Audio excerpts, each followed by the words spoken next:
Muito bem, senhores, boa tarde, boa tarde, boa tarde, boa tarde. A gente vai iniciar agora.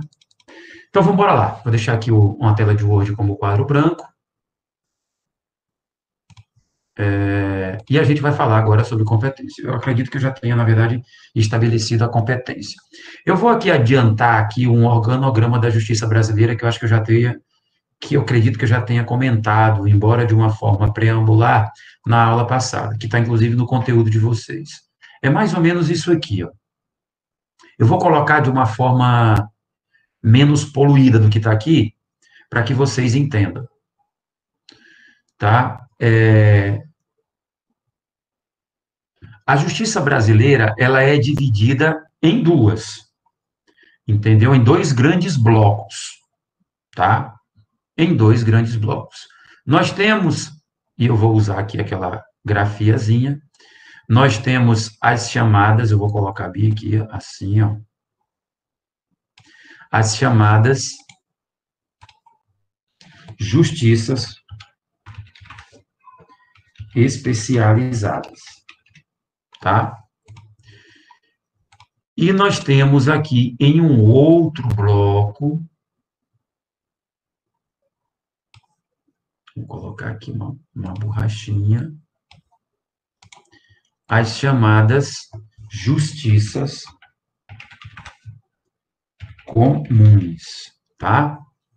Então, nós temos aqui as justiças especializadas e as justiças comuns. Essa é a primeira grande divisão do organograma da justiça brasileira estabelecido pela Constituição, tá? Então, vamos embora lá. Aqui no âmbito das justiças, as chamadas justiças especializadas, nós temos aqui, eu vou colocar nesse extremo direito aqui, tá? Eu vou tentar colocar num quadradinho, de uma forma que fique, vai ficar meio feio, mas eu tenho bem aqui o juiz militar, que eu vou colocar aqui como JM, que é o juiz militar. Só que juiz aqui no sentido de juízo, né, que eu tinha comentado na aula passada. Eu tinha dito que, inclusive, o código, ora fala da expressão juiz como sendo a pessoa do magistrado, e ora juiz como sendo o órgão de primeira instância, tá? E aí, na segunda instância, nós vamos ter, aqui da chamada justiça militar, nós vamos ter na segunda instância, o quadro não está bem, nós vamos ter as chamadas juntas militares. Eu vou colocar aqui juntas. É preciso que vocês dominem esse quadro da justiça brasileira. Coloquei juntas, são as juntas.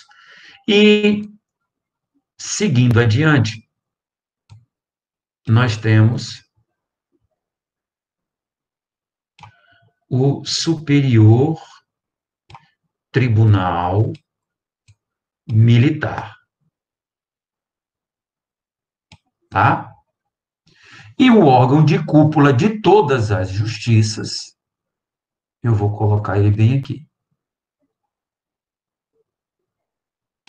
que é o Supremo Tribunal Federal. Essa justiça militar, ela vai processar e julgar os crimes cometidos por militares no exercício de suas funções. Para isso, existe, inclusive, um Código Penal Militar, que vai apurar crimes cometidos por militares. Então, os crimes cometidos por militares serão todos processados no âmbito dessa justiça especializada, que é a chamada justiça, toda ela aqui é chamada de justiça militar. Nós temos o juiz militar, as juntas, a junta militar, o Superior Tribunal Militar e a possibilidade desse processo ainda ser discutido no âmbito da justiça de cúpula. Então, essa justiça, ela tem como prerrogativa o processamento e julgamento. Peraí, só um minutinho, que tem mais gente querendo que eu não tinha visto. o processamento e julgamento de crimes cometidos por militares. Beleza. Ainda no âmbito dessa justiça, das chamadas justiças especializadas, nós temos agora. Professor, Oi. o senhor já nos apresentou esse quadro. Já apresentei o quadro? Já. Tudo bem. Então, nesse caso, a gente apaga tudo, tá? Então, você já sabe quais são as justiças especializadas, não já? E as justiças comuns. De qualquer forma, eu vou repetir esse quadro, porque eu vou agregar mais algumas coisas a ele, tá bom, meu bem? Tá bom, só queria tirar essa dúvida. Não, tranquilo. Na verdade, você está certa, não é uma dúvida, é uma constatação. Então, veja bem. Dentro das justiças especializadas, eu tenho agora o juiz. Juiz não é a pessoa do juiz, juiz como órgão. O juiz eleitoral. Eleitoral. Eu vou agregar algumas informações e vou precisar desse aqui, tá? Aqui, e nós temos a segunda instância desta justiça chamada de especializada. Eu vou ter o Tribunal Regional Eleitoral. Beleza. O órgão de última instância, eu tenho o Tribunal Superior Eleitoral, com possibilidade de recurso ainda para o Supremo Tribunal Federal. Por último, na Justiça Especializada, eu tenho o juiz do trabalho, entendendo o juiz do trabalho como órgão, não a pessoa do magistrado, porque esse juiz do trabalho vai ser o juízo do trabalho. É o juiz e todos os serventuários que trabalham na vara trabalhista. Então, o juiz trabalhista, tá? Possibilidade de recurso para o Tribunal Regional do Trabalho. Nós temos o Tribunal Superior do Trabalho. Aqui é um T, Tribunal Superior do Trabalho. Muito bem, com possibilidade de recurso para o Supremo Tribunal Federal. Acabou as justiças especializadas. E essas justiças especializadas, elas são especializadas quanto à matéria. Se a matéria for crime penal militar, a matéria, o assunto tratado na ação, a ação vai ser da Justiça Militar, tá? Se a matéria a ser discutida em uma ação judicial disser respeito a assuntos de eleição, assuntos eleitorais, será da Justiça Eleitoral. Quando eu falo Justiça Eleitoral, eu falo isso aqui tudo. Juiz Eleitoral, TRE e TSE. Se o assunto for relações de trabalho, o foro competente será a Justiça do Trabalho. Beleza? Ótimo. Então, são justiças especializadas quanto à matéria, o assunto tratado. Então, se eu quero entrar com uma ação, e isso é o que eu quero que vocês, na verdade, entendam. Se o assunto é penal militar, justiça militar. Se o assunto é eleitoral, justiça eleitoral. Se o assunto é trabalhista, a matéria tratada na ação é trabalhista, eu estou falando de justiça do trabalho. Ótimo. Então, beleza. Aqui ficou facinho saber onde é que eu tenho que entrar com a ação. Agora vamos para as justiças comuns. As justiças comuns eu tenho o juiz federal, que é da Justiça Federal Comum.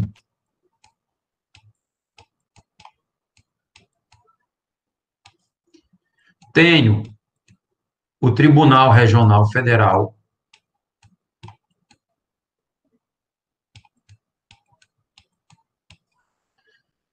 Tá? Eu tenho, vou colocar bem aqui, o STJ.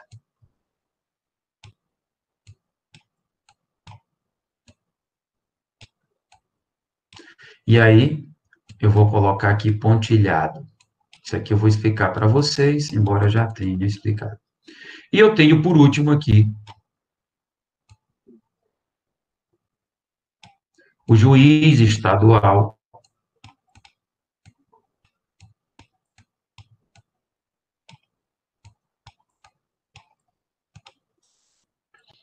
Eu tenho o Tribunal de Justiça,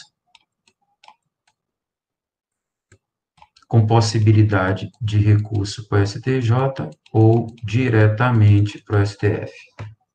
Tá? Eu acho que eu coloquei desse jeito, não foi? Ou coloquei alguma coisa a mais? Tá? Então, vamos embora agregar mais alguma coisa aqui. Vamos mudar aqui a tinta da caneta. No âmbito das justiças comuns, retomando a aula passada, no âmbito tão somente das justiças comuns, que são essas aqui, ó, essas duas aqui, há ainda uma justiça paralela, que eu vou colocar aqui com essa tinta.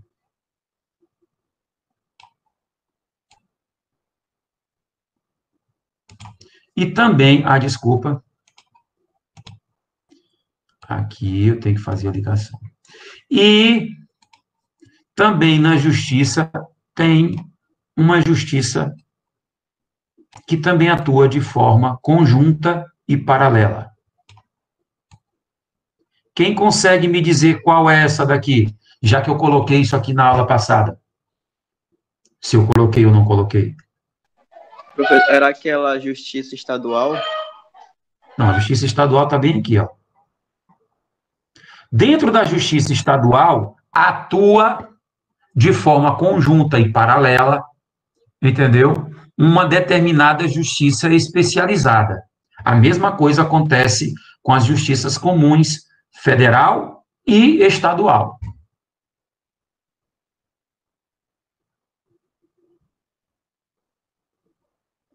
Aqui, somente no âmbito das justiças comuns, atua o que eu vou chamar de, vou colocar bem aqui,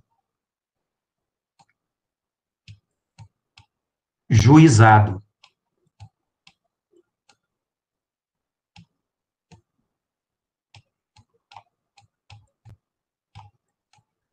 Então, eu tenho juizado, porque aqui está aparecendo um U, mas é um O. Está ridículo, mas aqui também o juizado. Vocês já ouviram falar aqui, talvez já tenham ouvido falar, dos juizados especiais cíveis e criminais que tem aqui em São Luís. Tá? Na Justiça Federal daqui de São Luís, eu comentei sobre os juizados com vocês? Não. Então tá ótimo. Então a gente está avançando, né? Para não estar simplesmente repetindo. Então vamos lá. Na Justiça Federal de São Luís, nós temos Justiça Comum Federal aqui, os juizados funcionam na própria sede, que é aquele prédio que fica na Areinha, e o outro prédio que fica lá na Avenida dos Holandeses, tá? Praticamente de X com o shopping do automóvel. Já nos juizados especiais da Justiça Estadual, eles funcionam em lugares diferentes do fórum, eles não funcionam dentro do fórum, daquele fórum que vocês conhecem lá no Calhau, que é o Fórum Desembargador Sarney Costa, tá? Então, nós temos os juizados aqui de São Luís, eu vou falar aqui de São Luís, porque no interior, geralmente, eles funcionam dentro do próprio fórum, tá? Mas aqui em São Luís, eles não funcionam no Fórum Desembargador Sarney Costa. Eles vão funcionar em lugares diferentes. Vamos ver se eu lembro. Aliás, alguns deles seguramente eu vou lembrar. Nós temos o primeiro juizado especial civil. Ele funciona na Rua do Egito, perto do Colégio Santa Teresa, ali na subida da Rua do Egito. Bem de frente, onde era a antiga Assembleia Legislativa. Então, não funciona nem no Fórum Desembargador Sarney Costa e nem no lugar onde é a sede do Tribunal de Justiça. O segundo juizado funciona na UEMA, dentro da Universidade Estadual do Maranhão, tem o segundo juizado especial civil. O terceiro juizado, Wagner, funciona, coincidentemente, dentro do Fórum Desembargador Sarney Costa. mas ele funcionou outrora na Avenida dos Africanos, mas hoje ele está dentro do fórum, tá? Coincidência. O quarto juizado é o da Coab, funciona na Coab, ali por trás ali da maternidade, tem uma maternidade ali, acho que na Coab, que é a maternidade Barli Sarney. O quinto juizado funciona dentro das instalações da Universidade Federal do Maranhão. O sexto juizado funciona no Monte Castelo. O sétimo juizado funciona bem de frente ao Selma 1, ao primeiro Selma, aquele Selma do Renascença. Esse é o sétimo. Aliás, desculpa. Exatamente, estou certo. Até agora estou certo. Sétimo juizado. O oitavo juizado, acho eu, que está funcionando dentro do Fórum Desembargador Sarney Costa. Acho eu. Tá? O nono juizado, ele funciona no Selma 2, bem na lateral do Selma 2. É o nono juizado da Justiça Estadual, tá? Que é esse aqui, ó. Esse juizado bem aqui, eu vou colocar só o Jzinho, que é o juizado estadual. O 10º juizado funciona no Turu, naquelas instalações de uma faculdade ali que fica no Turu, logo depois do shopping, daquele shopping do Turu ali. O 11º, eu acredito que o 11º, esse aí eu vou ficar devendo, não lembro não. 11º juizado. Oi? Não tinha um no João Paulo? Hein? Era da doutora Margarida, não era? Tinha um no João Paulo, um juizado no João Paulo. Ficava ali perto da Caixa Econômica. Eu não me lembro, te juro por Deus que eu não me lembro. Talvez seja exatamente esse juizado, mas eu não me lembro especificamente o 11º juizado. Eu acho que é esse mesmo. O 12º juizado é o que fica lá no Maracanã. O 13º juizado, aliás, o 12º, eu acho que é o do João de Deus, no bairro João de Deus. Tá? O 13º é o do Maracanã e o 14º, até onde eu sei, é o que funciona no Olho d'Água. Então, eu fiquei devendo, acho que o 11º para vocês. Então, o que acontece? Os juizados são pulverizados. Então, no âmbito das justiças comuns, vai ter uma justiça que vai funcionar de forma paralela, que são os juizados. São os chamados, os antigos, não é uma expressão que se utiliza mais, os juizados de pequenas causas. Você não vai ver na nossa realidade esses juizados em bairros, os juizados federais. Eles vão funcionar nas próprias instalações da Justiça Federal. Eles não estão pulverizados em bairro, só estão em bairros com as justiças,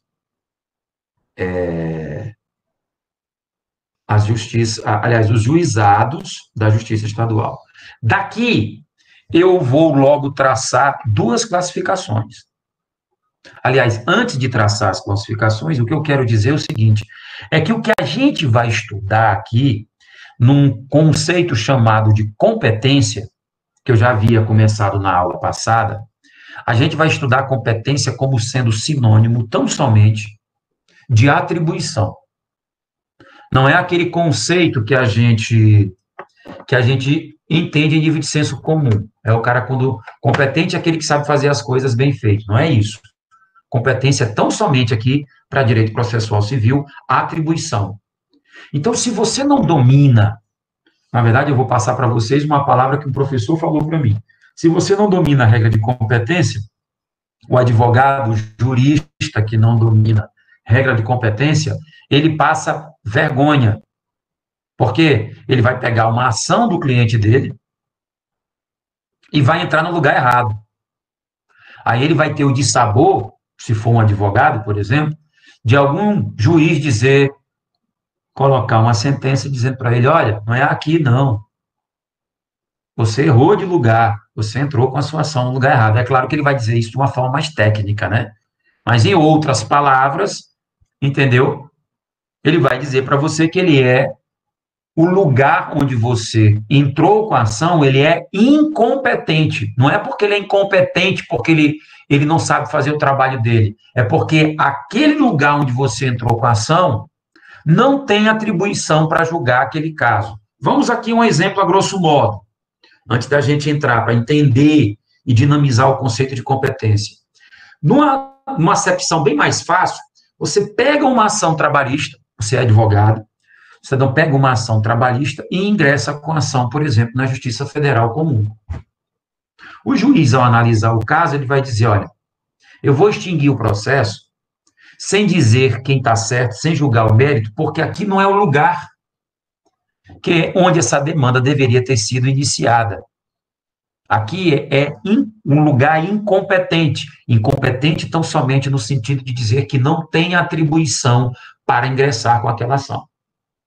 Então, dominar o assunto competência é ter a segurança de saber, dentro desse organograma da justiça brasileira, onde você vai ingressar com a ação. Então, portanto, o assunto competência é um assunto da mais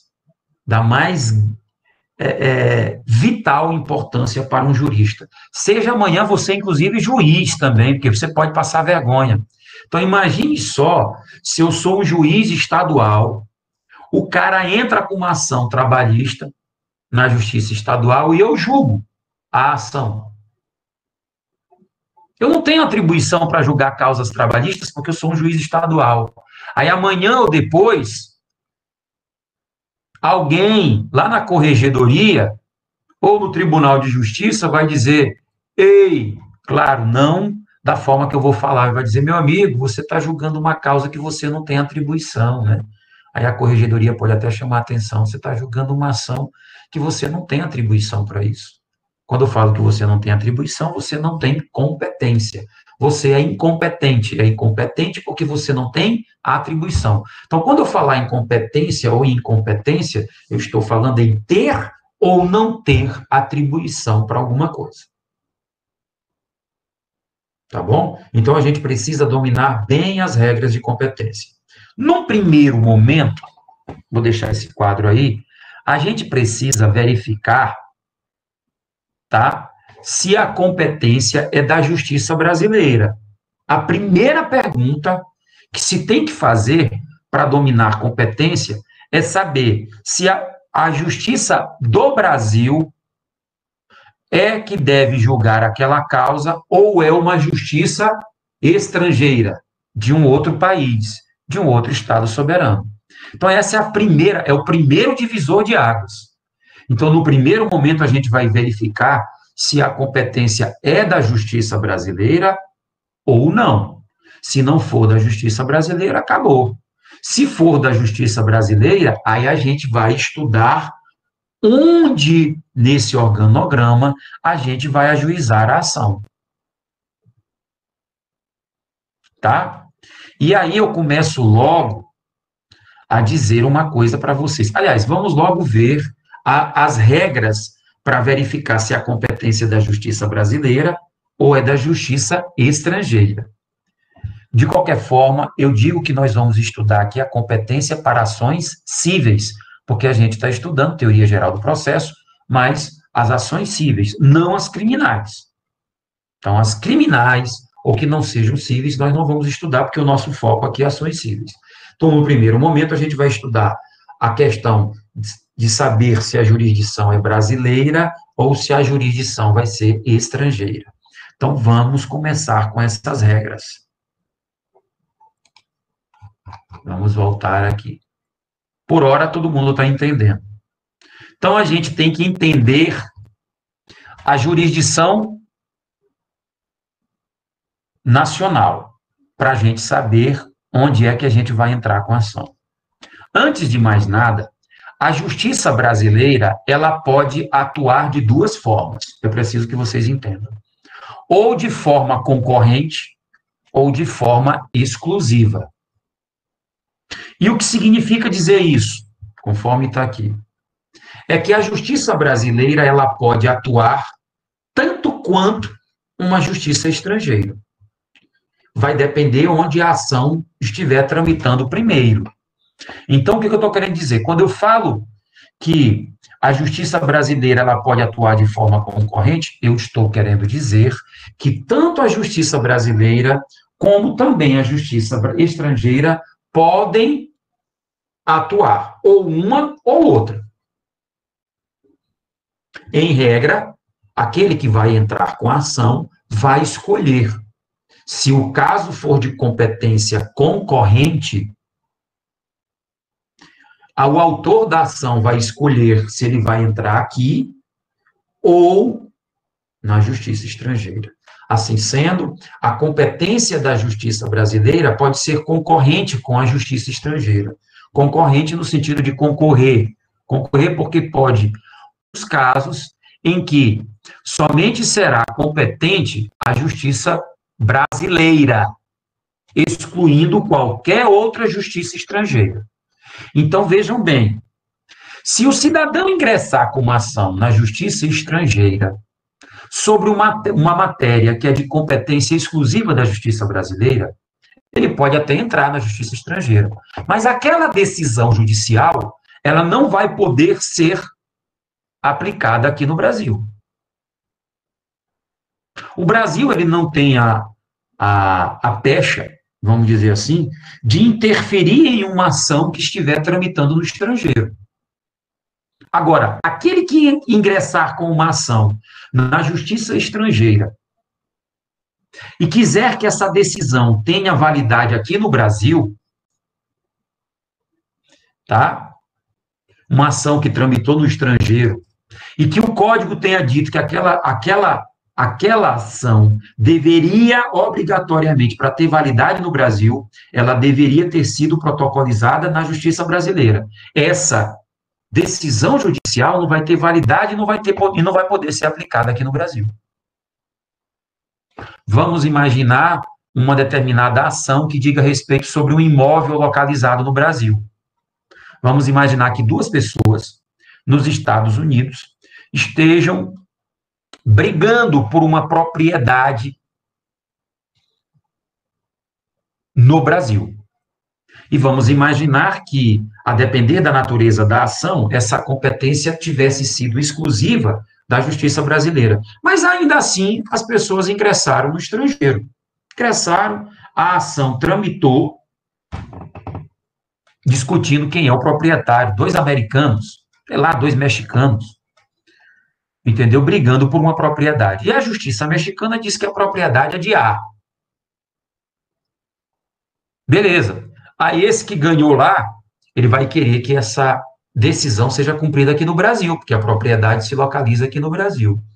O governo brasileiro vai dizer o seguinte: opa, essa competência para dizer de quem é o imóvel localizado no Brasil, ela é exclusiva da justiça brasileira. Portanto, essa decisão não vai ter eficácia aqui. O governo brasileiro não tem prerrogativa para evitar que a ação tramite no México. Não tem. Como é que a justiça... Pela questão da soberania entre os países. Então, ele não tem essa propensão de dizer, de chegar ao México, o governo brasileiro, e dizer, essa ação não vai tramitar aí, pode encerrar. O México poderia dizer, não, aqui quem manda é a gente, vocês mandam aí. Aí, se tivesse um diálogozinho, tudo bem, vocês querem que a ação tramite aí, tudo bem, mas ela não vai ter validade nenhuma, porque o imóvel está localizado aqui no Brasil. Então, a gente precisa, primeiro, discernir, para verificar se a competência da justiça brasileira ela é concorrente? E quando ela for concorrente, ou seja, ela pode tramitar aqui e no exterior. Se o autor da ação tiver optado por entrar com a ação em um outro país, tá? Sendo competência concorrente, e ele quiser, depois de ter tramitado toda a ação, fazer com que essa decisão tenha eficácia dentro do Brasil, ele pode. Porque o Código estabeleceu que a competência é concorrente. Vocês estão entendendo? Então, a competência concorrente. A ação pode tramitar aqui ou no estrangeiro. Tendo tramitada no estrangeiro, essa decisão judicial, tá? Ela vai poder ter eficácia dentro do Brasil. E aí você vai requerer, por exemplo, se você teve uma decisão judicial que não cabe mais recurso em outro país, vai pedir ao STJ, que é quem tem a prerrogativa de dar eficácia às decisões estrangeiras, quando a competência for concorrente. Porque quando for exclusivo, o STJ não poderá dar eficácia. Então, o cidadão tramitou uma ação lá no México, a competência é concorrente, transitou em julgado, ele vem pedir que o STJ dê eficácia a essa decisão. Se a competência for concorrente, o processo estiver todo corrido certinho, sem problema, o STJ não vai negar que essa decisão possa ter eficácia no território nacional. Tudo bem? Até agora? Muito bem. Então, a competência pode ser da justiça brasileira, pode ser de forma concorrente, nós vamos ver os casos, e pode ser de forma exclusiva, tá? Acaso não se enquadre em nenhuma dessas situações, a justiça brasileira não vai poder atuar, tá? Não vai poder atuar. Por quê? Porque o Código não previu nem competência concorrente, nem competência exclusiva. Tá bom? Deve-se atentar que o rol previsto para a competência concorrente e exclusiva não é exauriente. Vou explicar isso aqui mais adiante, tá? Porque o STJ pode criar outras situações. Vamos aqui aos casos, eu vou tratar sobre isso aqui um pouco mais adiante, através de súmulas. Vamos aqui, então, com os casos de competência concorrente, que é aqueles casos que pode ser tanto a justiça brasileira como a justiça estrangeira. Então, a competência da justiça brasileira, no caso de competência concorrente, não exclui a de outros países. Tá? Assim, a ação poderá ser proposta no Brasil, tá? Ou no estrangeiro. Para ter eficácia no Brasil, terá que ser homologada pelo STJ. Toda decisão, em caso de competência concorrente, que tiver tramitado fora do Brasil, tem que ser pedida ao STJ. Aí entra essa letra C aqui para poder tentar confundir. Porque presta bem atenção. O cidadão, autor de uma ação cuja competência é concorrente, ele pode ter tramitado essa ação na justiça estrangeira e entrar com a mesma ação aqui. Aí você vai dizer qual aqui vai ser levada em consideração. Aqui simplesmente se encerrar primeiro. Então, isso não é má-fé, não, de quem entra aqui, entra lá. Não, não é considerado. Então, o cara que entrou com uma ação cuja competência é concorrente lá no México, mas entrou também aqui, aquele que produzir a primeira decisão é que vai ser julgada.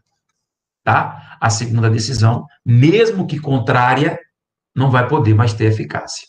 Então, a primeira que for produzida efeito no território nacional é a que vai ter validade. Então, veja bem, se o cidadão tramitou uma ação aqui na Colômbia, aí a ação que terminou primeiro foi na Colômbia, mas estava tramitando uma ação aqui, da mesma natureza aqui no Brasil. Aí o que acontece? Transitou em julgado primeiro na Colômbia. Aí ele vem, pede homologação pelo STJ, entendeu? No momento que ele pede homologação pelo STJ, e o STJ confere, dado o fato de que é competência concorrente, a outra ação ela vai perder o efeito. Tá bom? Muito bem. Vamos, então, a esse terceiro caso está aqui previsto no artigo 24 do Código de Processo Civil. Diz, a ação proposta perante tribunal estrangeiro não induz litispendência. Eu ainda vou explicar o que é litispendência. Aliás, eu vou logo explicar para vocês o que é litispendência. Que é para a gente entender isso aqui. Então, vamos embora lá. Litispendência. Litispendência é uma característica que torna duas ações judiciais idênticas, tá? E o código fala, idênticas como? Tem mesmas partes, mesma causa de pedir. O que é a causa de pedir? São os fatos. Os fatos são os mesmos, as partes são as mesmas, mesma causa de pedir e mesmo pedido. Isso é o que torna duas ações idênticas. Então, presta bem atenção. No nosso direito brasileiro, não pode haver litispendência. Ou seja, eu não posso tramitar duas vezes dentro da justiça brasileira com ações idênticas. Não posso. Mas se a ação for uma na justiça estrangeira e a outra dentro do Brasil, isso não vai induzir litispendência, ou seja, não vai fazer com que uma seja encerrada. Vamos aqui ao caso. Eu resolvo litigar contra... Deixa eu ver aqui. Dionara, tudo bom? Tá com soninho, né, bebê? Tá com a carinha de que não tá querendo assistir aula hoje. Entendeu? Vamos lá. Dentro da justiça brasileira, eu não posso entrar com duas ações idênticas. Então, vamos imaginar que eu entrei com uma ação. Olha só, tem muita gente que fazia isso, malandragem. Então, vamos imaginar que eu estou entrando com uma ação contra a Dionara, aí essa ação caiu para a terceira cível, e eu quero que ela caia para a quinta, aí eu fico ingressei com outra ação. Opa, caiu para a quinta cível, onde eu sou amigo do juiz. Aí eu vou fazer o quê? Pedir a desistência da outra. Eu não posso protocolizar dentro da justiça brasileira ações idênticas, que são aquelas ações que têm mesmas partes, mesma causa de pedir e mesmo pedido.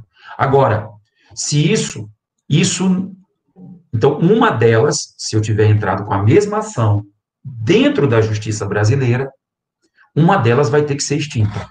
E qual é que vai ser extinta? A segunda. A mais antiga vai ser a considerada válida. Então, é claro que a gente tem algumas questões importantes a falar sobre despendência, mas, por hora, o que eu quero de vocês é exatamente isso. Boa tarde, Rafael. Então, o que acontece? Dentro da justiça brasileira, não pode haver duas causas idênticas. Porque uma vai ter que ser cancelada. Por quê? Para que não haja decisões contraditórias. Imagine vocês que eu entro com a mesma ação, entendeu? Contra a Dionara, caiu na primeira, e entrei com a mesma ação, caiu na terceira vara, por exemplo. O juiz da primeira julgou a ação improcedente, ou seja, eu não ganhei, perdi. Já o juiz da terceira disse que eu ganhei. Imagina o paradoxo que isso não vai representar. Uma vara civil diz que eu tenho razão e a outra diz que eu não tenho. Afinal, então, se você entra com duas ações idênticas, a que foi protocolizada primeiro, ela vai ter prioridade. E a segunda ação idêntica, ela deverá ser encerrada, sem julgamento de mérito. Porque quem vai ter que julgar o mérito da ação é a primeira ação. Isso dentro da justiça brasileira. Agora, quando nós falamos de ações idênticas, sendo uma na justiça brasileira e uma na justiça estrangeira, a primeira pergunta que nós temos que fazer, a competência concorrente ou exclusiva? Se for exclusiva, nem adianta, a ação pode tramitar no estrangeiro, mas o que vai valer é a que está aqui, que é competência exclusiva da justiça brasileira. Agora, se a competência for concorrente e ela estiver tramitando numa justiça estrangeira e outra aqui, entendeu? Vamos ver qual das duas, né, vai sair primeiro, vamos dizer assim, para que seja considerada válida. Então, não vai induzir litispendência uma ação idêntica produzida no estrangeiro e outra aqui, quando se tratar de competência concorrente.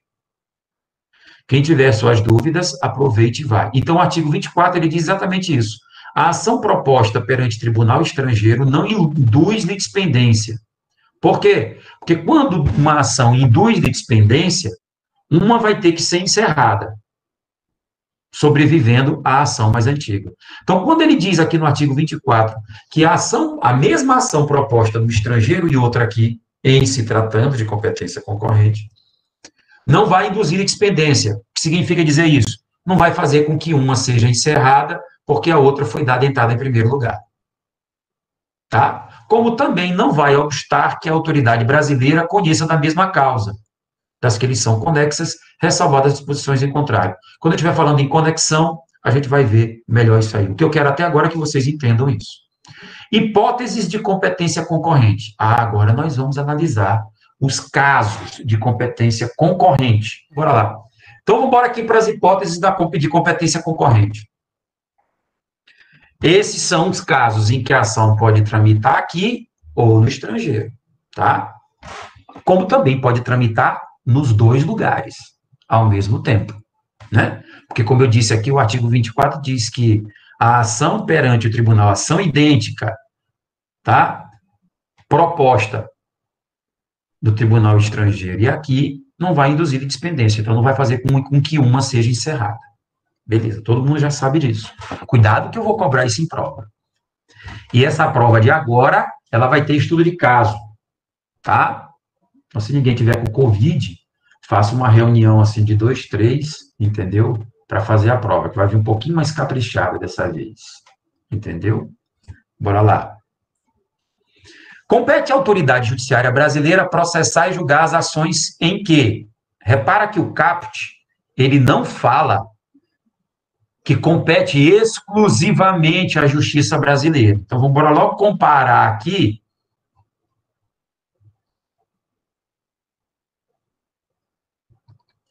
com o artigo 23. Só quero parar o caput.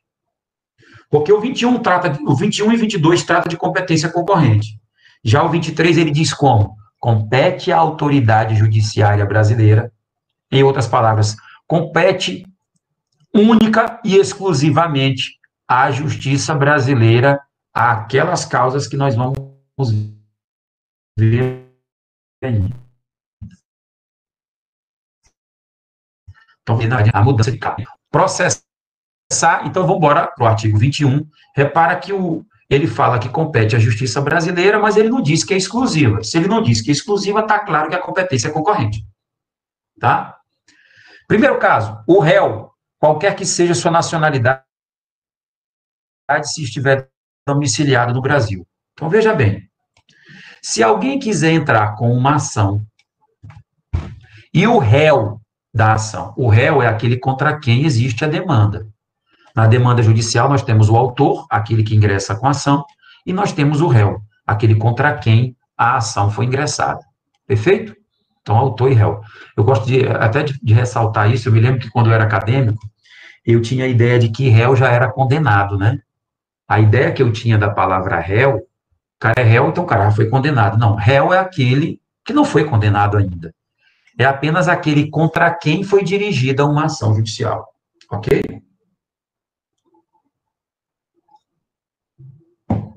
Então, toda vez que o réu estiver domiciliado no Brasil, seja ele brasileiro ou estrangeiro, olha como a gente destrincha a coisa, a ação pode ser intentada no estrangeiro ou aqui. Olha aí como critériozinho, né, de competência. Então, se a ação foi intentada contra um réu, e esse réu, independentemente das suas nacionalidades, se for brasileiro, eu estou falando de ações cíveis, tá? Porque no que diz respeito à esfera penal, olha só, que não é o nosso foco, o brasileiro que estiver no território nacional não pode ser extraditado para ser julgado em outro país por um crime que ele cometeu lá. Aqui no Brasil, não. A exceção se ele cometeu um crime previsto no Estatuto de Roma, tá? Que são os chamados crimes de guerra, tá? Como aconteceu, por exemplo, no Tribunal de Haia, que julgou o carrasco dos Balcãs, Slobodan Milošević, matou gente que nem presta aquele cara, e o Saddam Hussein. Todos os dois foram condenados à pena de morte. Então, o Brasil é signatário do Estatuto de Roma, entendeu? Mas, em regra, se ele tiver em território... Quer dizer, se o cara cometeu um crime na Venezuela e correu para o Brasil, e ele é brasileiro, ele vai ser processado e julgado aqui. A não ser que ele tenha cometido um crime de guerra. Um crime contra uma etnia, tá? Um crime contra uma raça, uma etnia, mas se não for, ele vai ser julgado aqui. Então, o cara vai lá para a Venezuela, matou alguém na Venezuela, correu para o Brasil, ele vai ser julgado aqui. O Brasil não pode extraditar o nacional. Isso aí é questão de direito penal. Mas no direito civil, as ações civis, estou falando de ações civis, se o réu for domiciliado no Brasil, sendo indiferente à sua nacionalidade, o autor pode escolher ingressar a ação no estrangeiro ou aqui. Ou dos dois, porque a competência é concorrente. Beleza? Inciso 2. Quando no Brasil tiver que ser cumprida a obrigação. Competência concorrente. Posso entrar no estrangeiro? Posso. Então, vamos imaginar um contrato internacional. Tá? Onde o João contratou com a Maria. Tá? E a Maria se comprometeu, um contrato internacional, um contrato feito em outro país, e aí ficou colocado nesse contrato que a Maria teria que pagar o João lá no Brasil. Vamos imaginar que a Maria se comprometeu a prestar um serviço para o João, contrato internacional. E é o lugar desse contrato, onde ela tinha que se obrigava a fazer alguma coisa, prestar um serviço, fosse no Brasil. O João pode fazer o que ela não cumpriu. O que o João faz? Opta por entrar com uma ação. Lá onde foi assinado o contrato, por exemplo, vamos imaginar que tenha sido no Chile, pode entrar no Chile ou pode entrar no Brasil, ou pode entrar nos dois, porque a competência é concorrente. Inciso 3. O fundamento seja fato ocorrido ou praticado no Brasil. Da mesma forma, olha só, o contrato foi assinado, o fato ocorrido no Brasil, e a Maria tenha que cumprir esse contrato no Chile, é o contrário agora. O João pode entrar com ação aqui ou no Chile. Então, é exatamente, o inciso 2 é o espelho do 3. No inciso 2, o contrato, o exemplo que eu citei, foi assinado no Chile, mas deve ser executado, cumprido no Brasil. No caso do inciso 3, o contrato foi assinado no Brasil, tá bom?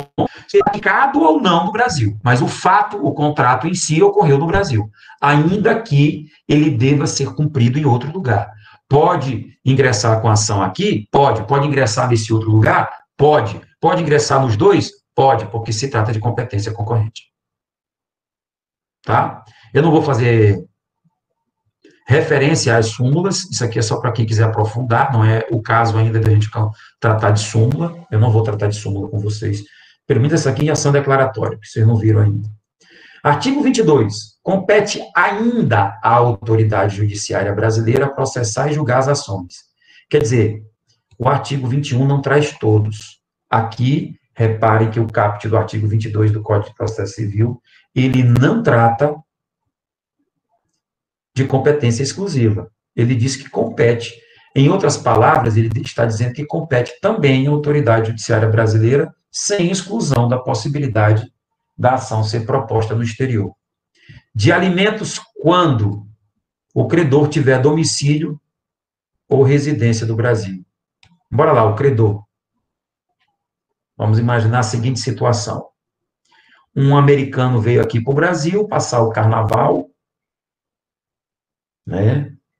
E aí ele conheceu uma brasileira e nesse período de carnaval ele vem a engravidá-la. Beleza. E o cara, terminou o carnaval, picou a mula de volta para o estrangeiro. A namoradinha de carnaval, ela engravidou, teve o filho, e ela resolve entrar com uma ação de alimentos. Cuidado com a expressão alimentos, porque a expressão alimento não quer dizer comida. Aqui, do Código de Processo Civil, como também na Lei de Alimentos. Alimentos é uma palavra que quer dizer muito mais daquilo que a gente entende em nível de senso comum. Porque em nível de senso comum, a gente fala alimento como sendo o quê? A banana, chocolate, tudo que a gente come. Alimento para o direito processual civil é uma palavra que a gente que tem que quer dizer muito mais do que o sentido literal da expressão. Então, alimento é tudo aquilo que é necessário para o desenvolvimento de um ser. Em se tratando de uma criança, por exemplo, saúde, educação, lazer, transporte, vestuário, comida, inclusive, tá bom? Então, alimentos, quando eu falo alimentos, é uma expressão maior. Então, o cidadão foi para o estrangeiro e ela resolve entrar com uma ação aqui no Brasil. Por quê? Quem é o credor é um menor de idade. Ela teve o filho, ele nasceu com vida, ele tem direito a alimentos. Ela não, porque só teria direito a alimentos se ela tivesse convivido maritalmente com ele, entendeu? Mesmo que não tivesse sido casada, mas vivido em um estável. Apenas foi um namorinho de carnaval, no exemplo que foi citado aqui. Tá? Aí o que acontece? Ela engravidou e ela quer entrar com uma ação. Ela quer entrar com uma ação de alimentos. Ela pode entrar aqui? Pode. Ela pode entrar lá? Pode. Nos Estados Unidos. Ela teria que conseguir um advogado, sairia mais caro, né? O melhor era ela entrar aqui e indicar o endereço do cara. E se ela não souber o endereço? Aí complica, né? Entendeu? Vai ser publicado em edital, aqui no Brasil, o cara vai pegar a revelia e ela vai pedir uma carta rogatória. Depois eu vou explicar o que é isso. Tá? Então, ela pode entrar com ação de alimentos aqui. Tá? Então, ela vai entrar na Justiça Brasileira quando ela residir aqui. Quando o réu mantiver vínculos com o Brasil, aí fica mais fácil. Tais como posse ou propriedade de bens. Então, se o cara, desse mesmo caso, ele é estrangeiro, mas ele tem patrimônio aqui no Brasil, fica muito mais fácil para ela. Sabe por quê? Porque ela entra com ação aqui, e havendo dificuldade em encontrá-lo nos Estados Unidos, por exemplo, o que vai acontecer? Ela, sabendo que ele tem propriedade aqui no Brasil, ela vai poder, no final do processo, ela vai poder mandar penhorar e vender alguns desses bens para que ela tenha condição de subsistir o filho obtido, o filho do casal, né? Havido, entendeu? Por ocasião do encontro que eles tiveram. Ok? Então, a ação de alimentos pode ser proposta aqui ou no estrangeiro, porque o artigo 22 ainda fala de competência concorrente. Inciso 2, decorrentes de relação de consumo. Oi. Mas, nesse caso, quando ela não consegue entrar em contato, é mesmo tentando pela empresa, por exemplo, não conseguiu encontrar ele e entrou em contato com a empresa que ele tem. E mesmo assim não conseguiu falar com ele. Aí, veja bem, a empresa de quem? Que ele trabalha? Não entendi, que empresa? Porque aqui nós estamos falando de ação de alimentos. Na verdade, eu não citei empresa, na verdade eu falei de bens. Se a empresa é dele, eu falei bens, ele pode ser uma pessoa física, um estrangeiro, e aqui ele pode ter carro sem necessidade de ter empresa. Mas ele pode ter bens aqui sem necessidade de ter empresa. Ele pode ter carro, ele pode ter um imóvel, um terreno, uma casa, aqui no Brasil, em algum lugar. Entendeu? Fica mais fácil.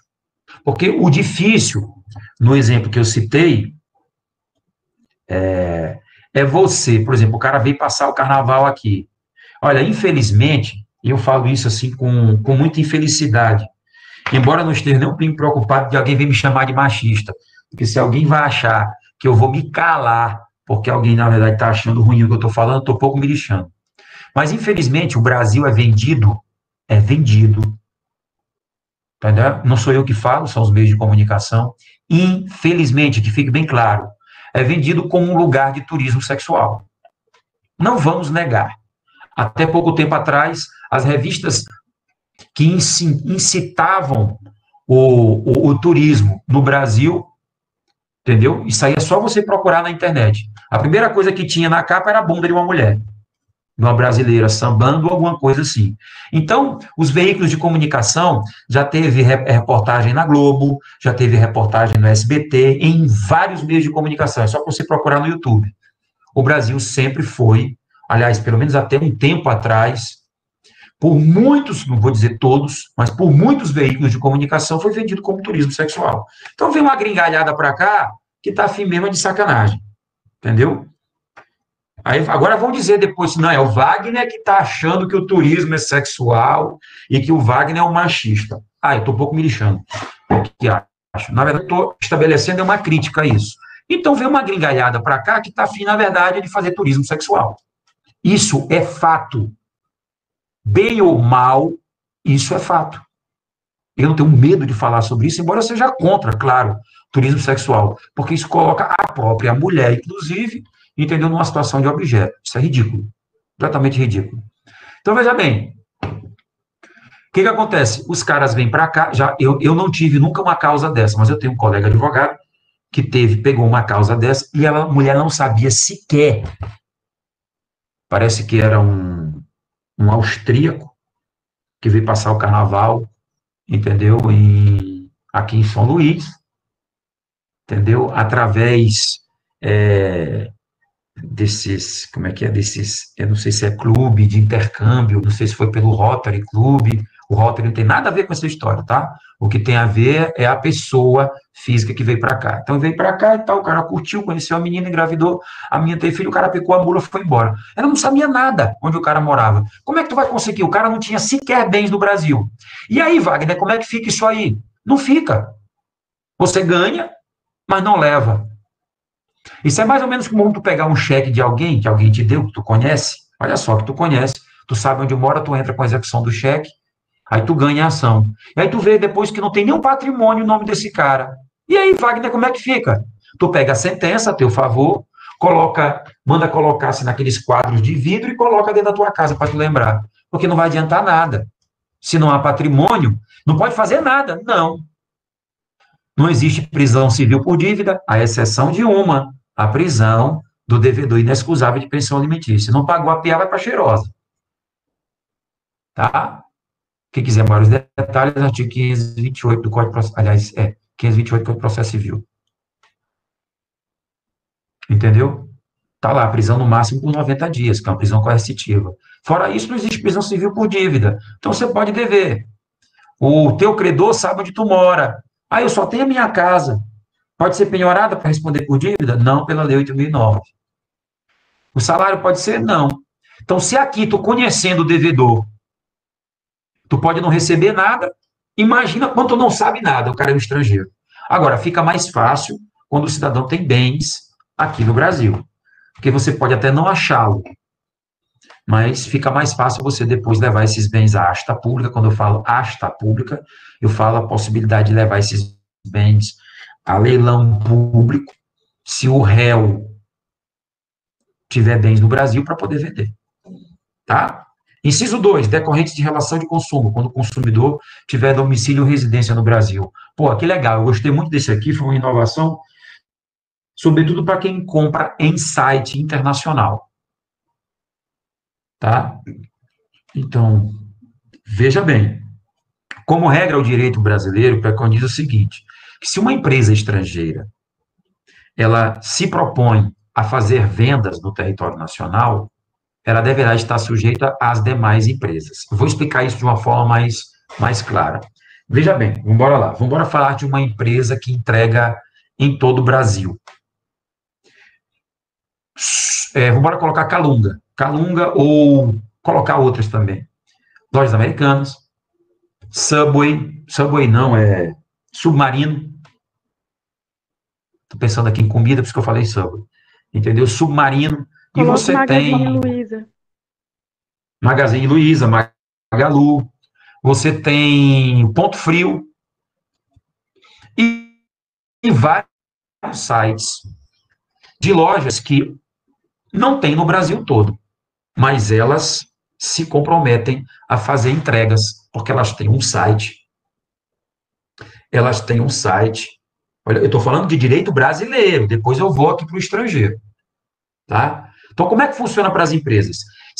O submarino me parece que não tem loja física. Pelo menos eu não conheço. Americanas eu sei que tem, inclusive aqui, tem várias. Mas o submarino não tem, embora pareça que o submarino seja também da Americanas, uma coisa assim. Mas o submarino, que é uma outra razão social, embora possa pertencer ao mesmo quadro societário, eu nunca conheci em nenhum lugar do Brasil uma loja física do submarino. Nunca conheci. Vamos imaginar que não tenha, porque eu não sei, não tenho certeza se tem ou não tem. Mas a Submarino vende pela internet. E ela vende para todo o Brasil. Então, você chegar lá, você compra equipamento. Se você mora em Rio Branco, no Acre, se você mora no Oiapoque, se você mora no Chuí, em qualquer lugar ela vai entregar. Então, se ela está disposta a estabelecer relação de consumo com você, que mora em qualquer lugar do Brasil, e se compromete a entregar a mercadoria onde quer que você esteja, ela também deverá estar disposta a responder a ações judiciais protocolizadas em cada um desses lugares. Ela que se vire para arrumar advogado.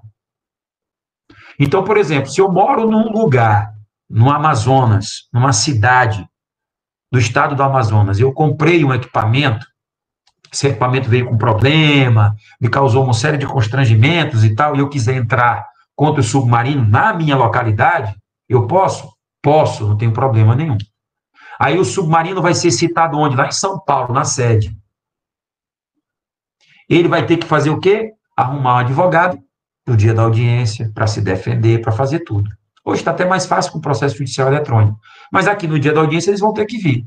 Aqui onde eu estiver. Por quê? Porque eles se comprometem a vender em qualquer lugar do Brasil.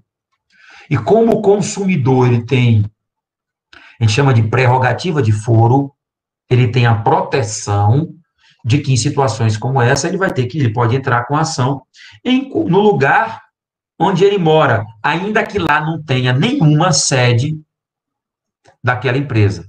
Mas o fato daquela empresa se dignificar a vender em todo o território nacional, ela assume os riscos do negócio. Inclusive, é em qualquer lugar do Brasil que ela vai responder ações propostas por consumidores. A mesma coisa se diga para empresas estrangeiras que não têm sede no Brasil e que se predestinam a entregar mercadorias estrangeiras aqui em território nacional. Então, elas vão responder aqui. Tá bom? Então, as ações decorrentes de relação de consumo, tá? De empresas que se dignificarem a entregar, a estabelecer relações comerciais com qualquer pessoa dentro do território nacional, responderão aqui, só que a competência é concorrente. Quem vai decidir é o consumidor. Qual é o cara que, por exemplo, mora aqui em São Luís do Maranhão, que comprou um produto dos Estados Unidos que vai ajuizar a ação lá? Ele é louco. Ele vai ter que ajuizar a ação aqui. Entendeu? Mas aqui a competência é concorrente também. Então, ele pode optar por aqui ou por lá. É claro que ele vai optar por aqui. Ok? Entenderam? Muito bem. Vamos lá. Em que as partes expressa ou tacitamente se submeterem à jurisdição nacional. Veja bem. Vocês já viram um contrato?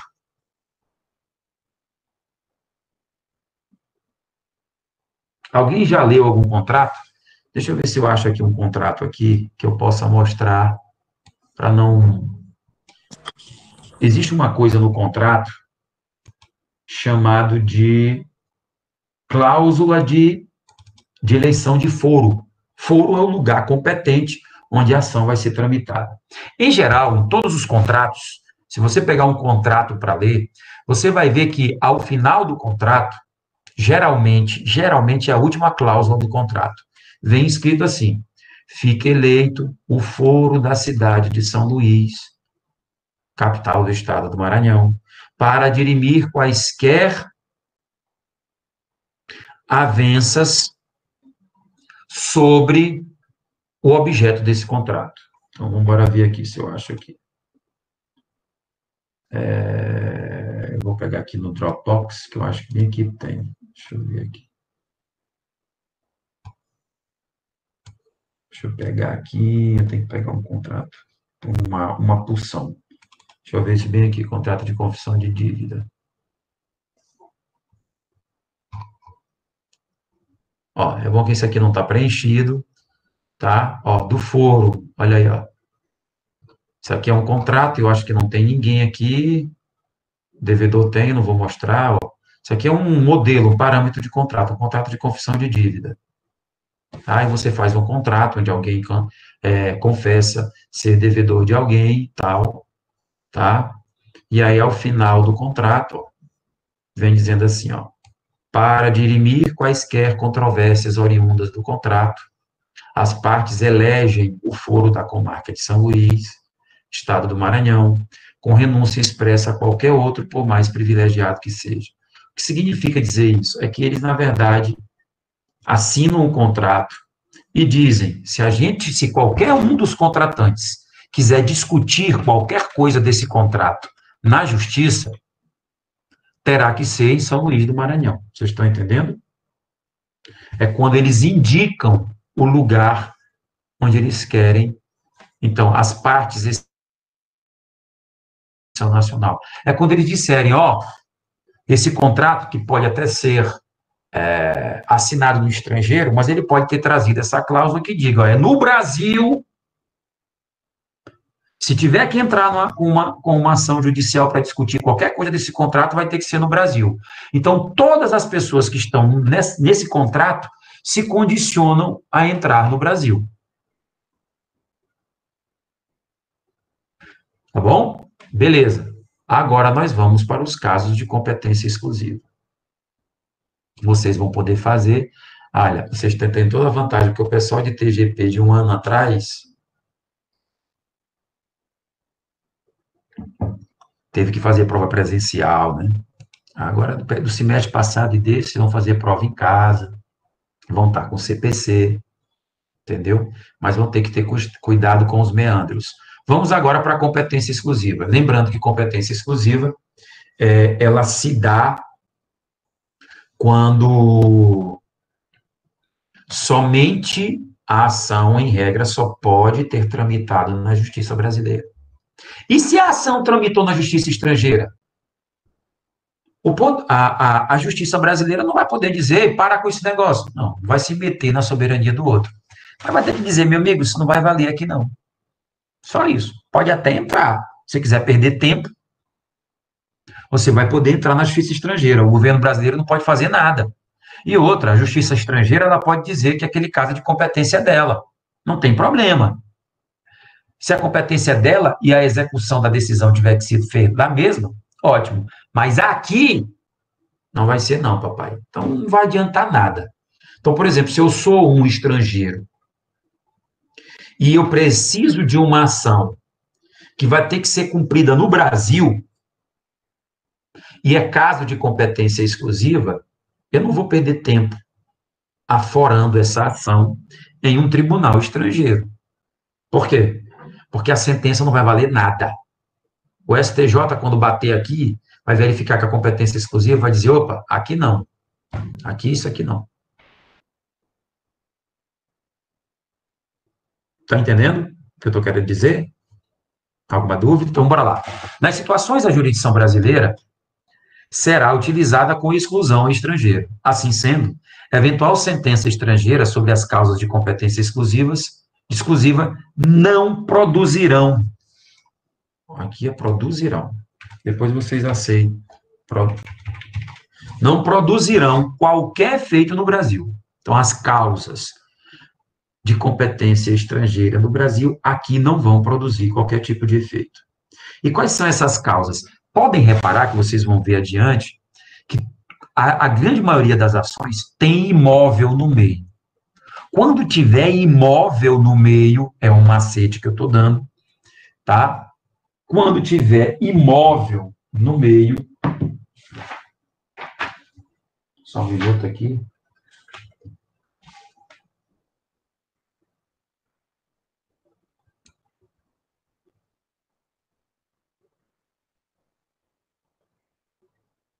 Deu uma travada aqui no meu computador, só um minuto. Não sei. Então, vejam bem.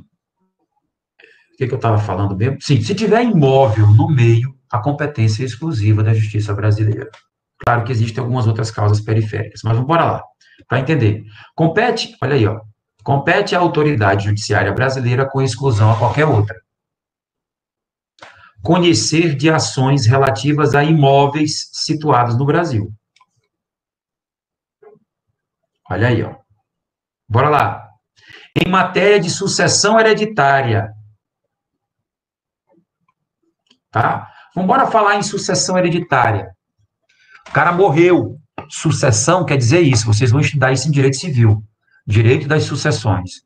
Se alguém morreu, pode ser quem for. Um ucraniano, entendeu? Um iugoslavo, não interessa. Em matéria de sucessão hereditária, se houver bens situados no Brasil, tem que ser aqui. Tá bom? Então, o que é matéria de sucessão hereditária? Inventário, ação de inventário. Essa é a ação apropriada quando alguém morre e os bens têm que ser divididos por entre os herdeiros. Então, o nome da ação é ação de inventário. Então, vocês já estudaram, vocês estão no terceiro período, é terceiro? Não, é segundo. Vocês estão vendo, já deve ter visto que a personalidade jurídica da pessoa natural deixa de existir com a morte. E existe dois tipos de morte, né? A morte real e a morte presumida. A morte real, quando você... Eu me lembro quando eu era professor de Direito Civil, parte geral, eu adorei quando eu perguntei qual era a diferença de morte real para morte presumida. Aí o cara coloca a morte real é a morte morrida, né? Mas eu entendi o que ele quis dizer, aquela morte comprovada, né? Mas morte morrida, aí eu coloco errado, o cara na vez discutir, pô, você não entendeu? Eu falei, entendi, filho, mas morte morrida é um negócio assim, né? De preguiça, de raciocínio, de procurar uma outra palavra, ou então até mesmo falta de vocabulário, porque morte morrida, sinceramente... Aí a morte presumida é aquela quando o cidadão está desaparecido, né? Não deixa procurador, ou então parece que depois de 2 anos de finalizada a guerra, né? Se o cara foi para a guerra, depois de 2 anos do fim da guerra, o cara não apareceu, é declarado morto, ainda que não tenha um corpo para comprovar. Então, quando o cidadão morre, os bens que ele deixou já não pertencem mais a ele. Vão pertencer a quem? Aos seus herdeiros. E vocês vão estudar isso em direito das sucessões. Para que esses bens, né, sejam passados para os seus herdeiros, tem que entrar com ação de inventário. E se esses bens forem localizados no Brasil, pouco importa quem seja o autor da herança. Você sabe quem é o autor da herança? O autor da herança é o cara que morreu. A gente chama de inventariado. É aquele que morreu. Então, se ele é estrangeiro, não interessa. Se os bens são situados no Brasil e tem que abrir processo de inventário para poder dividir os bens, tem que ser aqui, filho. Ah, mas eu iniciei no exterior, pediu STJ, pô, homologa aí. Aqui não. Aqui não vai ter efeito. Então, vai adiantar entrar no estrangeiro? Não perca seu tempo. Outra também. Tudo diz respeito a bens. Repara que essa última parte que eu destaquei aqui é a mesma do inciso anterior. Bens. E aqui eu estou falando de bens tanto móveis como bens imóveis. Só que aqui eu estou falando de divórcio, separação judicial e dissolução de união estável. Tá? E aí João é casado com Maria, entendeu?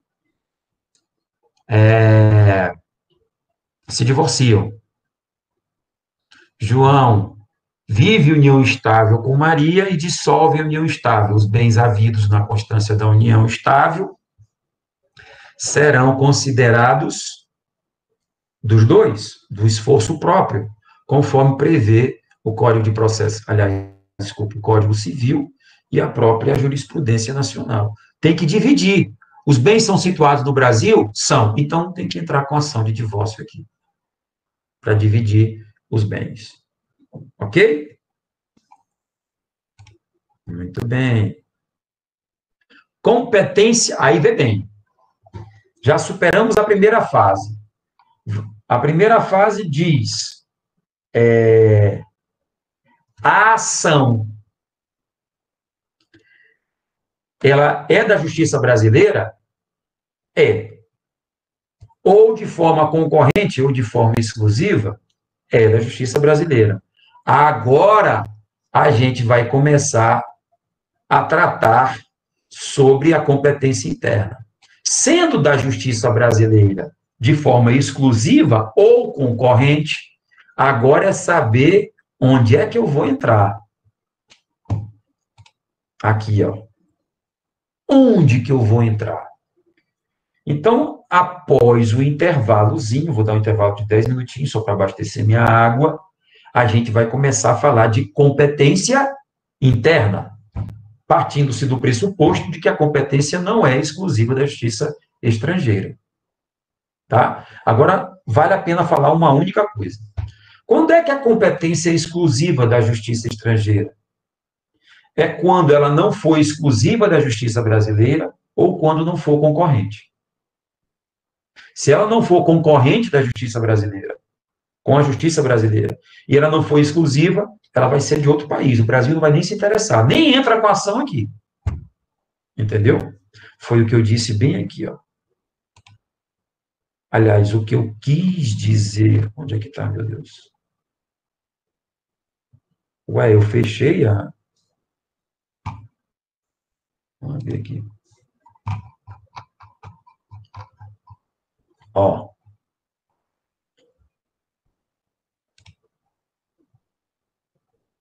Acaso não se enquadre nessas duas situações, o processo deverá ser extinto sem julgamento de mérito. Então, vamos imaginar que a determinada ação não é competência da justiça brasileira, nem de forma concorrente e nem de forma exclusiva. O que o juiz aqui brasileiro vai dizer? Ó, encerra, não vamos julgar, porque não pertence a nós. Isso deve ser de outra justiça estrangeira.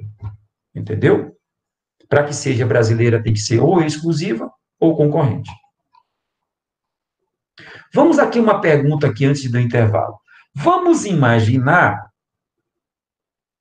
que uma ação tenha sido proposta no Chile e a mesma ação tenha sido proposta no Brasil, depois da ação que tramitou no Chile. E aí a parte contra quem foi dada entrada à ação, ela vem à justiça brasileira e diz assim, ei, eu quero que encerre esse processo. Por quê? Porque essa mesma ação já foi intentada no Chile, está correndo lá no Chile. O que você, como juiz aqui brasileiro, vai fazer? Você vai encerrar o processo? Porque a ação já foi tramitada? Claro que não. Por quê? Porque ações idênticas, como eu já falei quando eu falei de dispendência, promovidas tanto no Estado estrangeiro como aqui, não vão induzir litisπendência. Então, a ação vai tramitar aqui, sem problema nenhum. Tá bom? Muito bem. Então, nesse caso, a gente vai agora para o intervalinho e, na volta, a gente começa a falar de competência interna. E eu vou fazer logo algumas classificações antes de tratar de princípios. Ficamos aqui na estrutura e daqui a alguns minutos a gente volta, tá ok? Até já já. Então, a gente vai tecer alguns comentários que eu vou precisar para explicar algumas questões de ordem introdutória. Veja bem, a justiça, vamos fazer uma classificação. Nós temos, basicamente, aqui, de acordo com o que está aqui dito, as justiças divididas em justiças especializadas, que é a militar, eleitoral e trabalhista, e as chamadas justiças comuns, que é a justiça federal e a justiça estadual, e seus respectivos juizados especiais, tá? Só tem juizado especial na justiça comum. Não existe juizado especial em justiça especializada, tá? Uma outra coisa importante é dizer que o seguinte, as justiças, quanto ao custeio, quando eu falo custeio, eu falo quem custeia as justiças, tá? Elas são classificadas em justiças da União e justiças estaduais, somente, ou distritais, que a gente vai ver aqui, ó. Eu vou fazer aqui, bem aqui, esse divisor aqui, deixa eu ver aqui não sei se isso aqui vai dar. Não, ficou muito feinho. Eu vou pegar aqui uma outra aqui. Ó, presta bem atenção aqui, o que eu estou fazendo aqui com essa linha bem aqui, ó. Todas essas justiças à direita, ou seja, daqui para cá, à direita, são todas justiças custeadas com recursos federais. São as chamadas justiças que pertencem à União, que são custeadas com recursos federais. Somente essas duas aqui, ó, que eu estou circulando, e os seus juizados, essas aqui, ó, que eu estou circulando aqui, ó, somente essas duas aqui são justiças que são custeadas pelos estados federados, tá? As chamadas justiças estaduais. Então, tudo que está fora desse semicírculo aqui, que eu estou destacando, tudo que está fora são as chamadas justiças da União. Quando eu falo justiça da União, eu estou querendo dizer que são justiças que são custeadas com recursos federais. E seus servidores são servidores federais. Tá? É a União que custeia essas justiças aqui. Ao passo que essas duas aqui, o juiz estadual e o Tribunal de Justiça, como também os seus juizados, são custeadas pelos estados federados ou pelo Distrito Federal. O Distrito Federal também tem a justiça também aqui. Então, seus servidores são pagos e remunerados pelo Estado do Maranhão, são servidores estaduais. Tá? Então, é para que a gente entenda quem é que custeia. Então, veja bem, se eu inicio um processo aqui no juiz estadual, e esse processo ele sobe para o Tribunal de Justiça, se ele puder subir, ele passa para a Justiça da União, que são justiças que são bancadas, custeadas com recursos federais. Tá? Então, vejam bem. Todo mundo entendeu aqui? Então, eu já falei aqui de duas classificaçõezinhas aqui. Eu vou aqui abrir aqui. Tá? Então, a gente já viu aqui, ó, do quadro mostrado,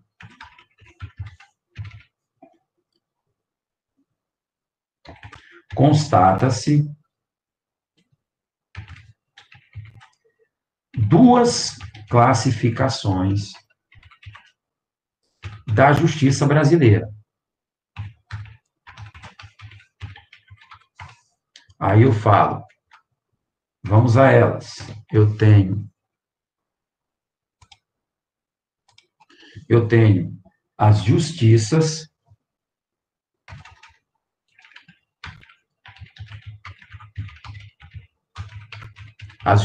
especializadas, e aí eu coloco aqui militar, eleitoral e trabalhista.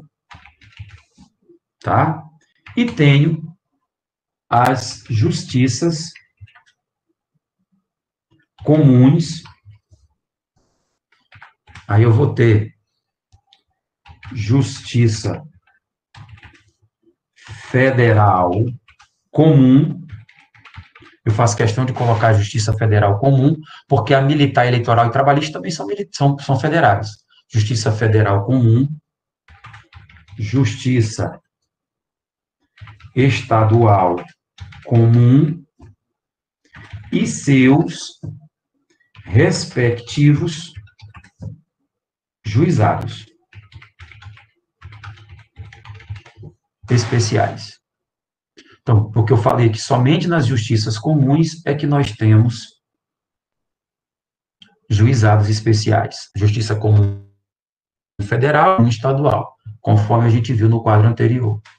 Afora essa, existe uma outra classificação por um outro parâmetro, justiças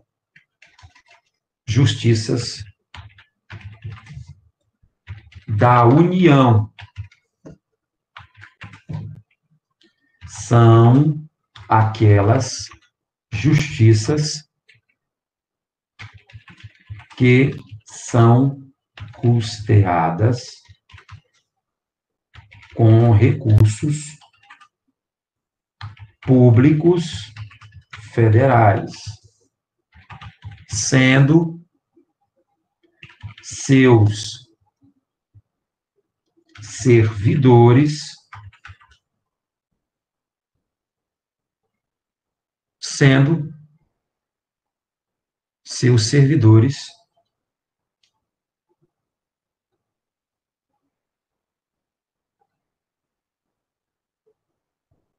federais, sendo servidores, ou seja, sendo atendida por servidores federais.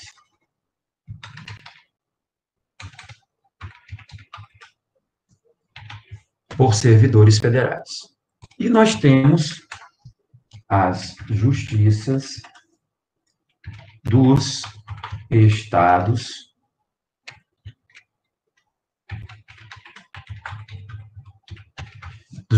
federados e do DF, porque no Distrito Federal também tem a Justiça do Distrito Federal, tá? São aquelas custeadas com recursos públicos estaduais ou distritais, se for a justiça do Distrito Federal, tá? Sendo atendida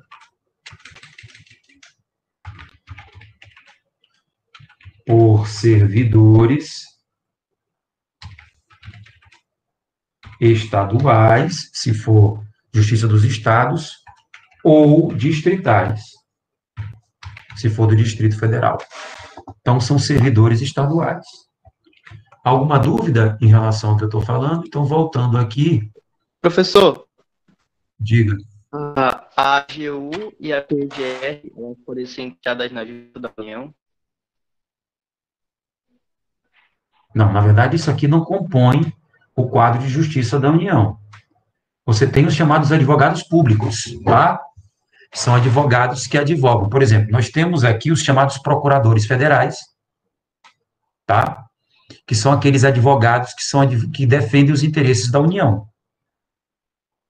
A AGU é a Advocacia Geral da União, é o chefe dos advogados públicos concursados que advogam nos interesses da União. Esses não fazem parte, é a advocacia. Eles são servidores públicos, mas não compõem o quadro da justiça. Pode reparar. Então, eles são servidores, mas são advogados públicos. São aqueles que são concursados e que vão defender interesses da União.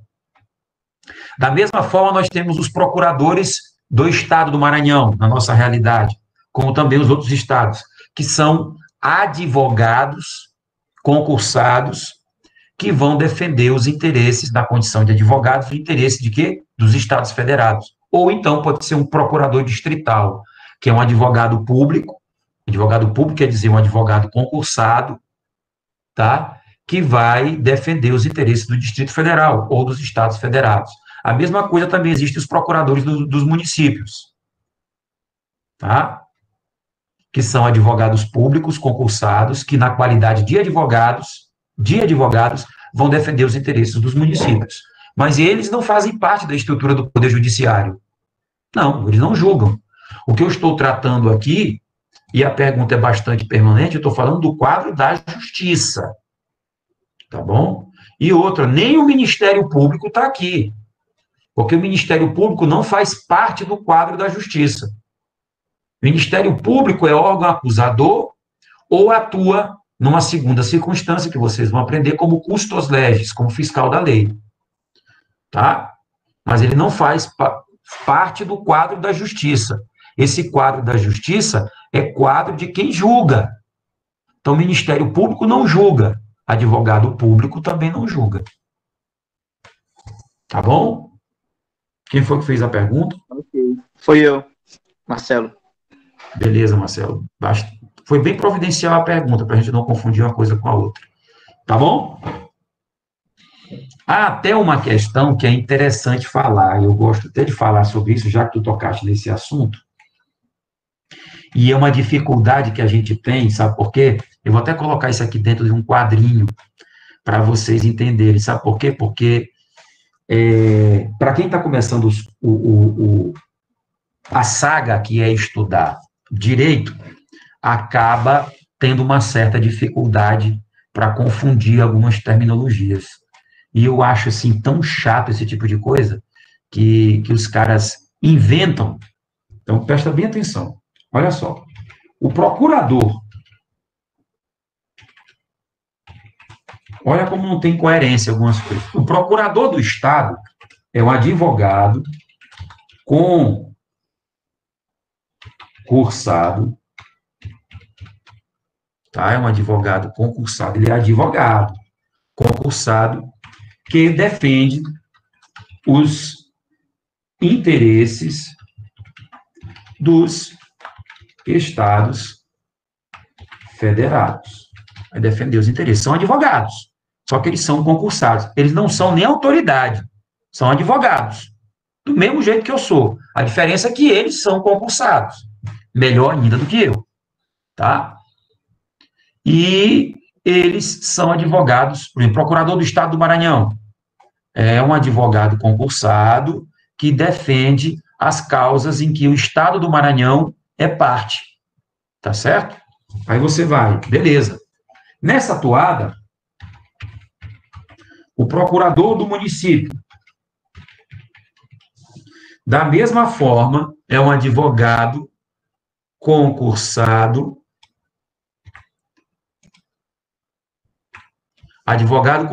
que defende o interesse dos, aí aqui eu já mudo, né?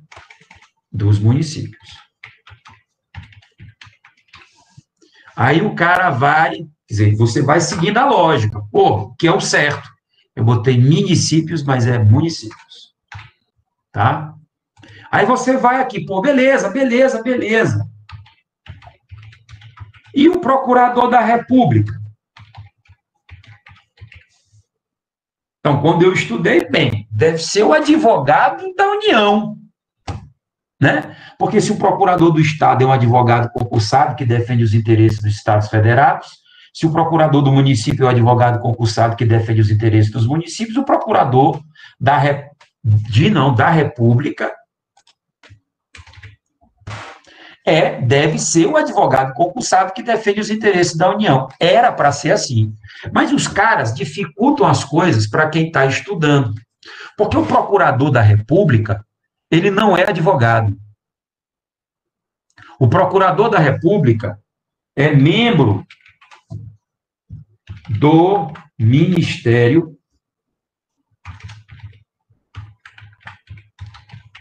Público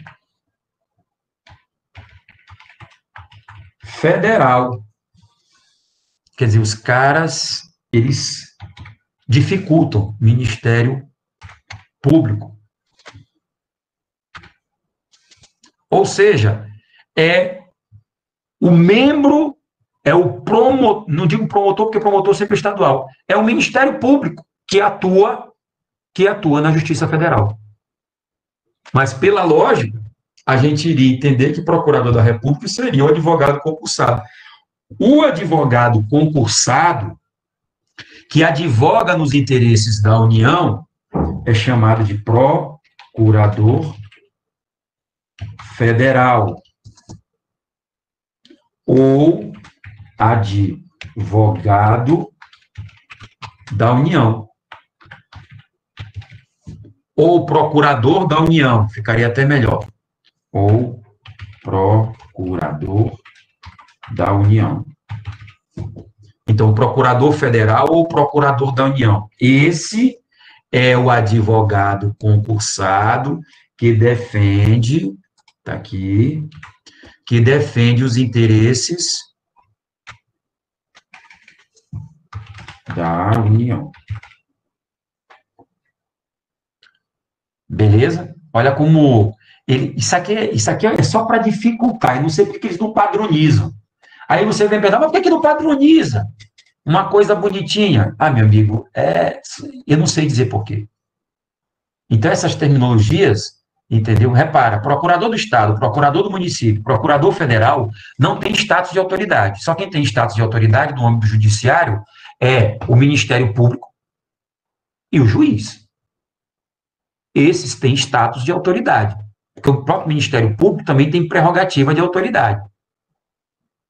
Tá bom? Ainda existe mais ainda. Existe o procurador do trabalho. Aí você vai dizer, pô, o procurador do trabalho deve ser algum advogado, o advogado que atua na Justiça do Trabalho. Não. É o membro do MPT, que é o membro do Ministério Público do Trabalho. Esse tem status de autoridade, é Ministério Público. O procurador do trabalho é membro do Ministério Público do Trabalho, concursado, entendeu? Como procurador, como membro do Ministério Público do Trabalho. É ele que vai verificar questões atinentes a acordos coletivos de trabalho, trabalho escravo, mas são membros do Ministério Público, têm status de autoridade. Aí você vê, realmente não tem muita lógica, né? Porque se você olha procurador do Estado, procurador do município e advogado, então tudo que é procurador é advogado. Não. Não é. Infelizmente, as coisas não são assim. As terminologias não são feitas de uma forma exata. Eu sou contra isso. Entendeu? Mas essas ideias foram concebidas, entendeu? Ainda tem mais uma.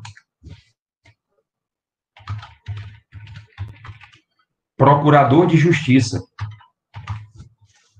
Pô, o procurador de Justiça é o advogado que trabalha na Justiça? Se fosse assim, eu seria procurador de Justiça, mas não sou. O procurador de Justiça é o membro do Ministério Público Estadual, ou seja, ele é um promotor de justiça estadual que atua no Tribunal de Justiça, que é a segunda instância da Justiça Estadual. Então, o promotor de justiça que atua bem aqui, ó, no TJ, ele é chamado de procurador de justiça. Então, é bom que vocês tomem cuidado com essas terminologias. Ter cuidado com essas terminologias aqui. Olha aí, como confunde pra caramba. Para quem já está na praça, entendeu? Há um pouquinho de tempo, fica mais fácil a gente entender. Mas, cara, eu sou altamente contra isso. O certo era padronizar as terminologias, facilita para quem está iniciando. Aí você olha, procurador da República, é o advogado. Não. Advogado da União é procurador da União, também chamado de procurador federal. Aqui é procurador da República, é Ministério Público Federal, mas o procurador do município e do Estado são advogados públicos, concursados. Entendeu? Aqui, todo mundo aqui que está aqui é concursado, via de regra. É claro que alguns municípios do interior do estado do Maranhão, por exemplo, têm procuradores do município que não são concursados. Por quê? Porque há dispensa para alguns municípios de realização de concurso público para provimento de cargo de procurador do município. Assim, vários municípios do interior do estado do Maranhão têm procuradores dos municípios que não são concursados, que vão ficar até enquanto o prefeito ficar. É o prefeito que escolhe quem é o procurador do município. Agora, São Luís, os procuradores do município de São Luís são concursados. Os de Imperatriz também são. Salvo engano, se eu não estiver enganado, entendeu? De Caxias também são. Se eu não estiver enganado. Tá? Mas a grande maioria dos municípios de São Luís não tem procurador concursado. Há uma dispensa em relação a alguns municípios de ter procurador concursado, tá? Com todas as garantias. Então, é para que vocês entendam essas terminologias. Então, fica até a validade daquilo que a gente está falando aqui. Então, voltando para cá, a gente vai começar a tratar sobre competência interna. Tá aqui, ó.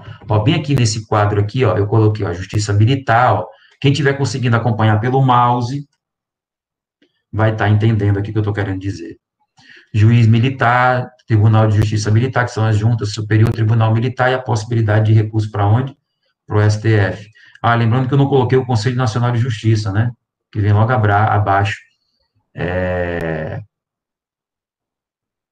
do Supremo Tribunal Federal.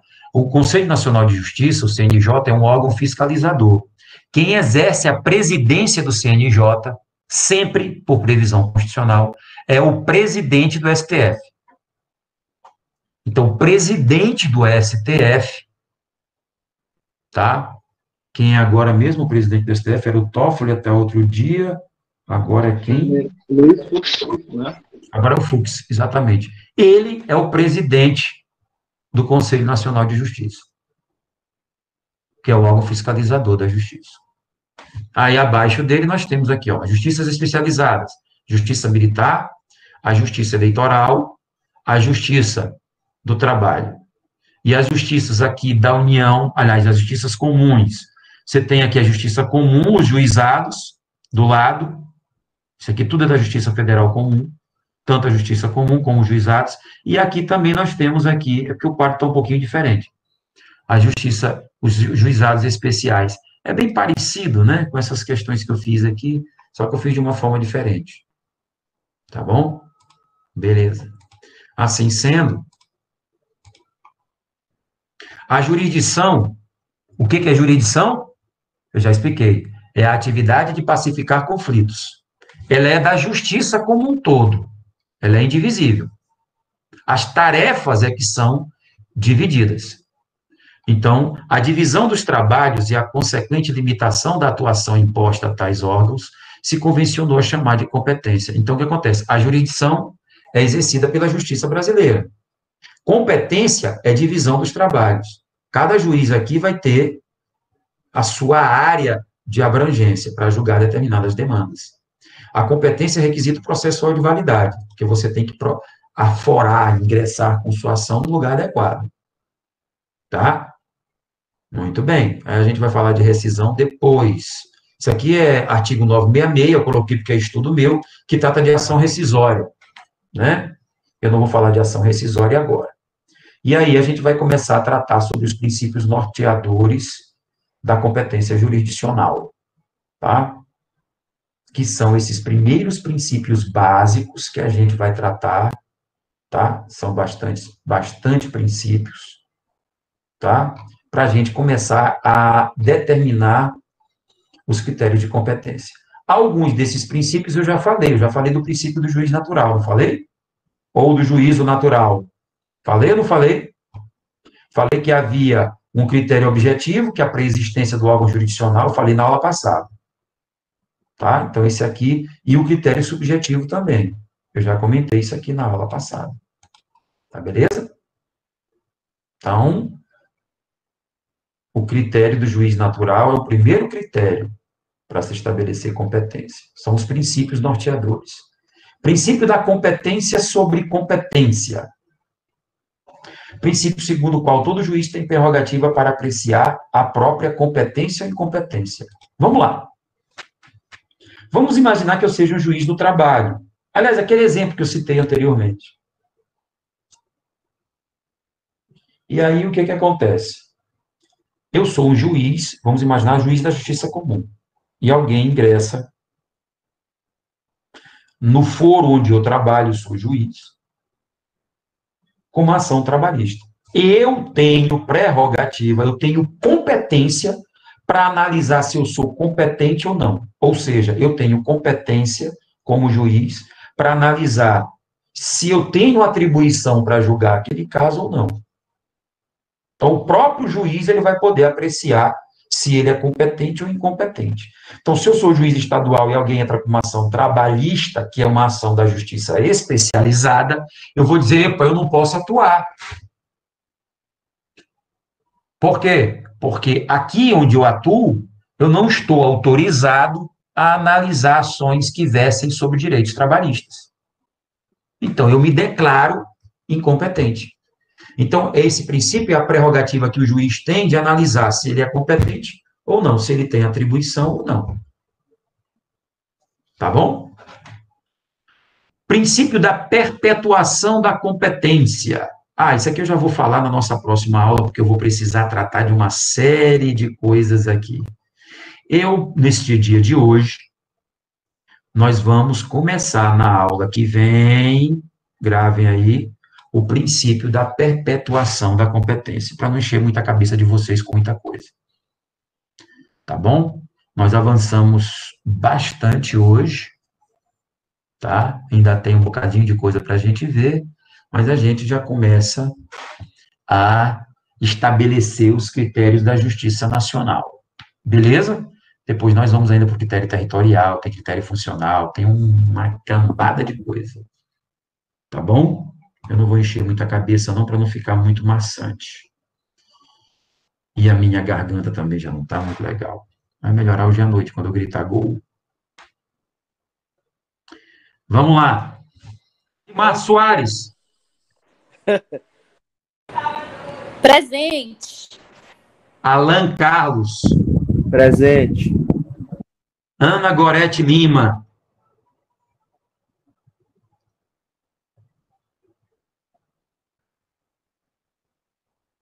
Avisa Ana Gorete que eu estou fazendo a chamada.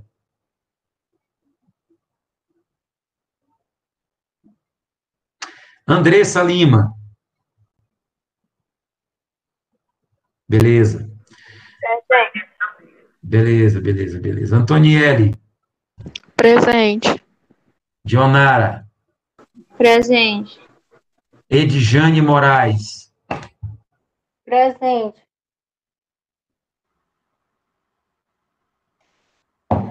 Eduardo Martins. Presente. Elaine Ribeiro. Presente. Esteani. Presente.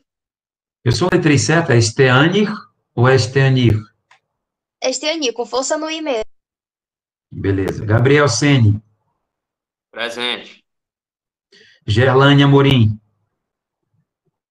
Beleza, Gerlane. Igor Mariano. Presente. José Arnaldo. Presente, professor. Laiane. Beleza, Laiane. Leonardo Moreira. Presente.